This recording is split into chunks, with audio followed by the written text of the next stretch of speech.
குழந்தைக்கு வந்து தொண்டையில் வந்து பால் வந்து கட்டி போயிருக்கும்.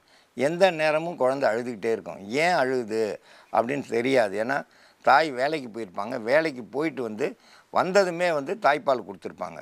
அப்போ அவ்வளோ நேரம் சுரந்த அந்த பால் வந்து உள்ளே திரஞ்சு போயிருக்கும்.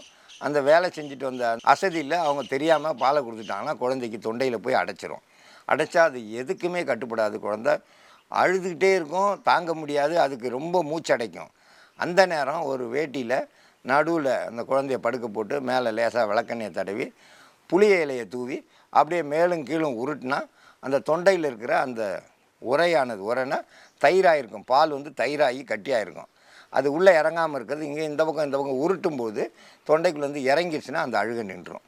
இந்த அழுகை நின்றுச்சுன்னா குழந்தை குணமாயிடுச்சுன்னு அர்த்தம். அதான் உரை எடுத்தல்னு சொல்லுவோம்.